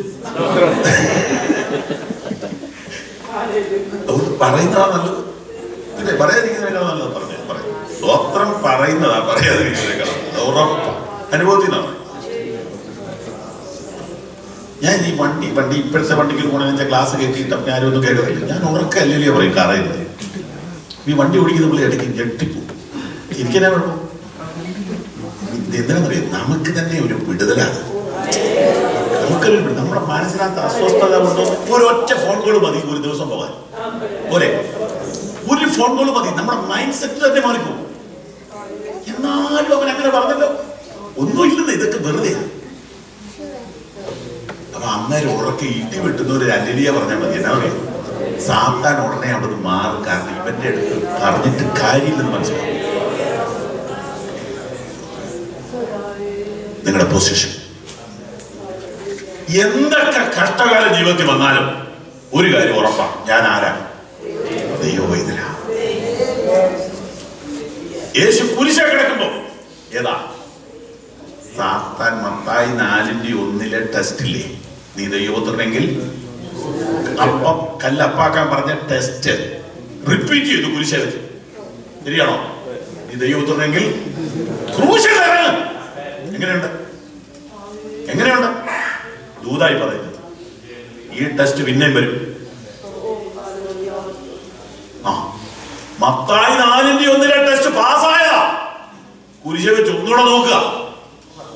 ഓ, നീ ദൈവപുത്രനാണെന്നല്ലേ പറഞ്ഞത്, നാം ഇറങ്ങിക്കും. യേശു പറഞ്ഞു വേണ്ട, ഇറങ്ങിയില്ലേലും ഞാൻ ദൈവം വരില്ല. ഞാനൊരു ദൂതങ്ങൾ പറയട്ടെ, പ്രവചിച്ചു പറയട്ടെ, നീ കടന്നു പോകുന്ന കൈപ്പിന്റെ താഴ്വരയിൽ നിനക്ക് വിടുതൽ ഇന്ന് കിട്ടിയില്ലേലും നീ ദൈവവൈതലാണെന്ന് ഇന്ന് പകലിൽ വിശ്വസിച്ചുകൊണ്ട് കരങ്ങൾ ഉയർത്തി ദൈവത്തിന് മഹത്വം കൊടു.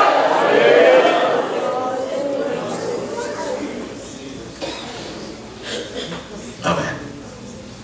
പൊസിഷൻ, ഭാവി. എന്താ ഭാവി? എന്റെ പൊന്നെ, ഇത് വ്യാഖ്യാനിക്കാൻ എനിക്ക് കഴിയില്ല. ഞാൻ യേശുവിനെ പോലെ ആവും. എന്റെ പൊന്നെ, അവൻ പ്രത്യക്ഷനാകുമ്പോൾ നാം അവനെ കാണുന്നത് കൊണ്ട് അവനോട്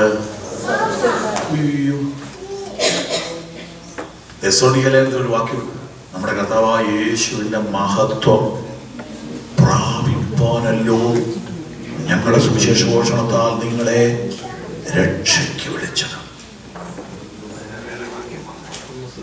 എന്താ നമ്മുടെ ഭാവി? എന്തിനാ വിശ്വാസത്തിൽ വന്നത്? എന്തിനാ സ്ഥാനപ്പെട്ടെ? എന്തിനാ സ്വത്രാഴ്ച കിട്ടെ? എന്തിനാ പാട്ടുപാടിയെ? എന്തിനാ ഉപവസിച്ച്? ഒറ്റ കാര്യമേ ഉള്ളൂ, അവനോട് സദൃശന്മാരാകും. നമ്മുടെ പൗരത്വമോ സ്വർഗത്തിലാവുന്നു. അവിടുത്തെ കർത്താവായ സുരക്ഷിതാവായി വരുമ്പോൾ നാം കാത്തിരിക്കുന്നു.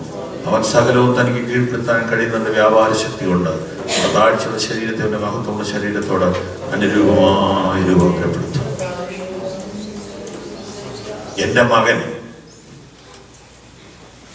എന്റെ മകൻ ബാബു ചെറിയാനല്ല, ജോയൽ ചെറിയാന. പക്ഷേ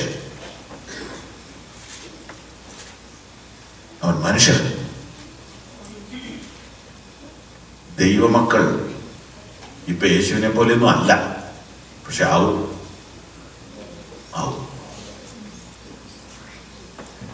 ചെറുപ്പത്തിൽ പോകണമെന്നേ, വംശം മാറി. മനുഷ്യ മക്കള് ദൈവമക്കളാകാന്ന് പറഞ്ഞ വംശമാറ്റല്ലേ. അത്ര ക്ലിയറാ ദൈവവചനം, അത്ര ക്ലിയറാണ്. അനേക തിരുവെഴുത്തുകളുടെ അടിസ്ഥാനത്തിൽ അങ്ങനെ തന്നെയാണ്. സ്വർഗത്തിൽ ദൂതന്മാരുണ്ട്, പക്ഷെ നമ്മൾ ആ ഗ്രൂപ്പിലോട്ടല്ല പോണത്. തന്റെ പുത്രന്റെ സ്വരൂപത്തോട് അനുരൂപരാകുവാൻ നിയമിച്ചിരിക്കുന്നു. ആമേൻ. കർത്താവ് അനേകം സഹോദരന്മാരിൽ ആദ്യജാതനാകേണ്ടതിന് എന്ന് പറഞ്ഞാൽ സ്വർഗത്തിൽ നമ്മൾ എത്തുമ്പോൾ യേശുവിന്റെ ലെവൽ മാറുന്നു. യേശു ഇപ്പൊ അവിടെ ഏകജാതനാണ്. നമ്മൾ അവിടെ എത്തിക്കഴിയുമ്പോൾ യേശു ആദ്യജാതനാണ്. അതിന് അനിയന്മാര് വന്നതുകൊണ്ട് വചനമായി പറയുന്നു, അനേകം പുത്രന്മാരെ തേജസ്സിലേക്ക് നയിക്കുമ്പോൾ അവരുടെ രക്ഷാനായകനെ കഷ്ടാനുഭവങ്ങളാൽ തികഞ്ഞമാക്കുന്നത് വളരെ വലിയ കാര്യമാണ്. നമ്മുടെ ഭാവി അവൻ വരും. അവൻ വരുന്ന നാളിൽ എന്റെ കരം പിടിച്ച് തന്റെ മാറോടട ചീടുമേ ആ സമൂഹമാരിൽ അന്നു ഘോഷിക്കും സന്തോഷം. ആ വരിയൊക്കെ ധ്യാനിച്ചു പാടണം.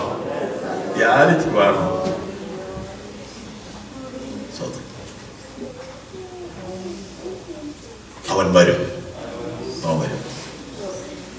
എത്ര വൈകാലും യേശു വരും കേട്ടോ. വരും.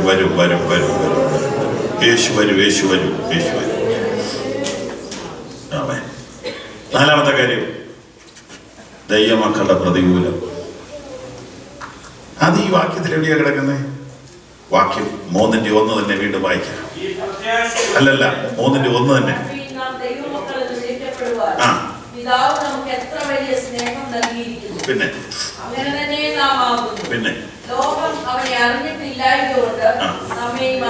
അതാ നമ്മുടെ പ്രതികൂലം. ലോകം അറിയുന്നില്ലെന്ന് പറഞ്ഞാൽ ഞാനൊരു ഇച്ചിരി മാറ്റം വരുത്തി പറയട്ടെ. ലോകം നമ്മെ അറിയേണ്ട പോലെ അറിയില്ല. ലോകം അറിയുകയൊക്കെ ചെയ്യും. അവൻ ഇന്നതല്ലേ, മറ്റേ അതല്ലേ, അവനെ നമുക്കറിയാമല്ലോ. ഇവനെ നമുക്കറിയാം. അച്ഛന്റെ മകനല്ലേ അല്ലേ? യേശുവിനെ അറിയാവർക്ക്, പക്ഷെ എന്തറിയില്ല, അറിയേണ്ട പോലെ അറിയില്ല. അതുപോലെ നമ്മളെ അറിയാം. അത് മാറ്റിയില്ലേ, അവന്റെ അപ്പനെ നമുക്കറിയില്ല, തീർന്നു. പക്ഷെ നിനക്കിതിനിടെ വന്ന് മാറ്റം അവർക്കറിയാവോ? സ്വർഗത്തിൽ നിന്റെ പേരെഴുതിയത് അവർക്ക് അറിയില്ല. പുത്രന്റെ സ്വരൂപത്തോടെ അനുരൂപരാകാൻ പോകുക എന്നുള്ള കാര്യം അറിയില്ല. നിന്റെ ലംഘനം ക്ഷമിച്ചു എന്നുള്ള കാര്യം അറിയില്ല. നിന്നെ പരിശുദ്ധാത്മാവിൽ നിറച്ചു എന്നുള്ളത് അറിയില്ല. നിന്നെ വിലക്ക് മേടിച്ചു എന്നുള്ളത് അറിയില്ല. ഹല്ലേലൂയ. അറിയേണ്ട പോലെ അറിയില്ല എന്ന് പറഞ്ഞാൽ ലോകം നമ്മെ തെറ്റിദ്ധരിക്കും. യേശുവിനെ തെറ്റിദ്ധരിച്ച ലോകം നമ്മെയും തെറ്റിദ്ധരിക്കും.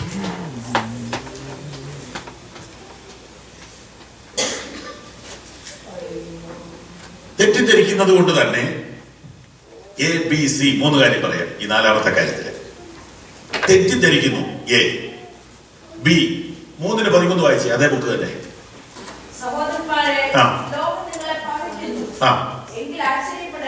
പകയ്ക്കും. ഒന്ന്, ലോകം തെറ്റിദ്ധരിക്കും. 2, ലോകം എന്ത് ചെയ്യും? പകയ്ക്കും. എന്തിനാ പകയ്ക്കുന്നത്? നമ്മൾ ഒരു കുഴപ്പത്തിന് പോണില്ലല്ലോ. തെറ്റിദ്ധാരണ നിമിത്തമാണ് പകയ്ക്കുന്നത്. നമ്മള് വേർപാടിൽ ജീവിക്കുമ്പോൾ മറ്റുള്ളവർക്ക് ഇറിറ്റേഷനാണ്. കേരളത്തിലെ ഒരു ഗവൺമെന്റിന്റെ ഒരു ഓഫീസിൽ ഒരാളെ പേര് ചോദിക്കുക ചെന്ന്, മാത്യു സാറിനെ ഒന്ന് കാണാൻ പറ്റുമോ? ഉടനെ അവിടെ നിൽക്കുന്ന സ്റ്റാഫ് ചോദിക്കുക, കൈക്കൂലി മേടിക്കുന്ന മാത്യു സാറാണോ മേടിക്കാത്ത മാത്യു സാർ? കേട്ടോ, അപ്പൊ 2 മാത്യു സാറും ഓൾറെഡി ഉണ്ട്. 2 വിശ്വാസത്തിലാണ് താൻ.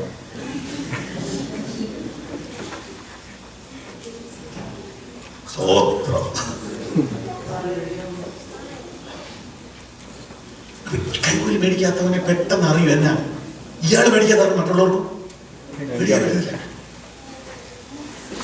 ഇറിറ്റേഷനാണ്. അതുകൊണ്ട് പകയ്ക്കും.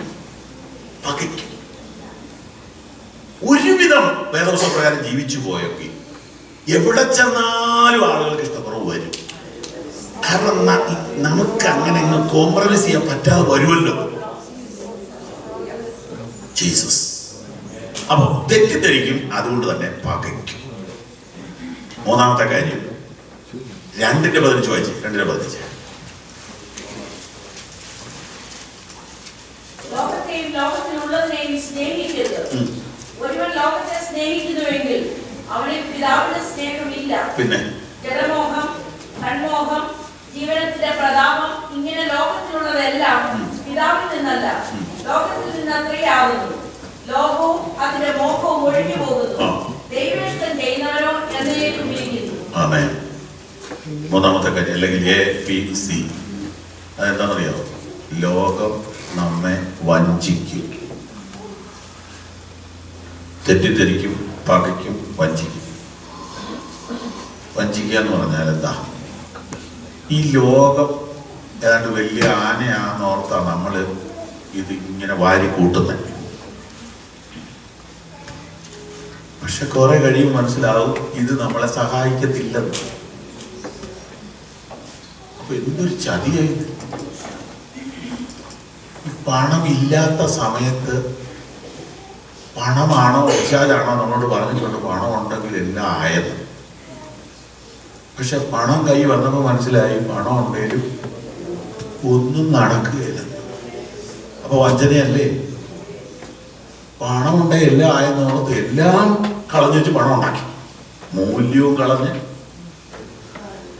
ക്വാളിറ്റിയും കളഞ്ഞ് കാശുണ്ടാക്കി. കാശ് വന്നപ്പോഴാണ് മനസ്സിലായത് ഇതുകൊണ്ടും പ്രശ്നം തീരുന്നില്ലല്ലോ.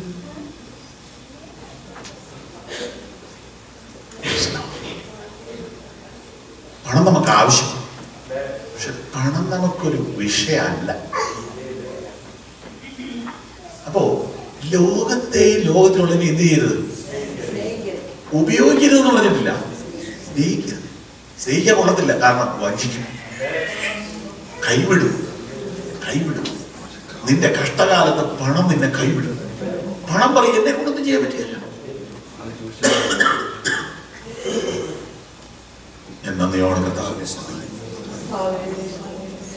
ഞാൻ എൻ്റെ വീട്ടിൽ ചെന്നപ്പോ ആ വീട്ടിൽ 2 പിള്ളേർ ഡോക്ടേഴ്സ്, അപ്പൻ എഞ്ചിനീയർ. നല്ല സമൃദ്ധിയായ വീട്, സന്തോഷമുള്ള വീട്, പീസ് എന്നാ വീടാണ്. പക്ഷെ ഒരു ദിവസം ചെന്നപ്പോ എനിക്ക് മനസ്സിലായിരുന്ന പ്രശ്നമാണ്. ഈ ടെലിവിഷന്റെ ആ പരിസരം മുഴുവൻ 8 വല എഴുതി. ഞാൻ ചോദിച്ചത് ടെലിവിഷൻ ഓൺ ചെയ്തിട്ട് എത്ര നാളായി പാസ്റ്ററേ? ടെലിവിഷൻ ഓൺ ചെയ്തിട്ട് ഒരുപാട് നാളായി. അതെന്താ? ടെലിവിഷൻ ഓൺ ചെയ്തിട്ട് പോട്ടെ, കട്ടിലെ കയറി കിടന്നിട്ട് എത്ര ദിവസമായി? അപ്പൊ ഇതിനു മുമ്പ് എന്നെ കാണിച്ചിട്ടുള്ള 2.5 ലക്ഷം രൂപയുടെ കട്ടില പാസ് ചെയ്തത് കാണാമോ? ഞാൻ കയറി കണ്ടു, എനിക്ക് ഇഷ്ടപ്പെട്ടില്ല. അപ്പൊ ഞാൻ ജിപ്പനാതെ കിടന്നത് എത്ര ലക്ഷമാണെങ്കിലും ഓർക്കന്മാരുണ്ടേ. ഇപ്പൊ താഴെ പായിട്ടല്ല കഴിച്ചായ കുറെ നേരം പ്രാർത്ഥിക്കും, പിന്നെ അവിടെ കിടക്കും, ഉറങ്ങുന്നൊന്നുമില്ല. എന്ന വിഷയം തന്നെ കൊച്ചു കൈവിട്ടു പോയി. അതിനിത്ര വിഷമമുണ്ടോ? അത് ഓരോ നാടിന്റെ വ്യത്യാസമാണ്, ഓരോ മനുഷ്യരുടെ വ്യത്യാസം. അവർക്ക് അവരുടെ ലൈഫ് എന്ന് പറയുന്നത് അവരുടെ പിള്ളേരാണ്. പിള്ളേര് ഒരു തെറ്റായ ബന്ധത്തിന് കൈ കൊടുത്തു, മോളോ. അപ്പൊ പൈസ കൊണ്ട് പരിഹരിക്കാൻ പറ്റിയല്ല, ഉറക്കം വരികയില്ല. വഞ്ചിക്കും, ലോകം നിന്നെ വഞ്ചിക്കും. ഞാൻ അവസാനിപ്പിക്കാൻ പോവാം. 5ാമത്തെ കാര്യം, ദൈവമക്കളുടെ ഉത്തരവാദിത്വം. ഇന്നലെ രാത്രി കൺവെൻഷൻ പറഞ്ഞത് 3:3. അവന് ഈ പ്രത്യാശയുള്ളവനല്ല, അവൻ നിർമ്മലനായിരിക്കുന്നത് പോലെ തന്നെ നിർമ്മലീകരിക്കും. കണ്ണുകളടയ്ക്കാം.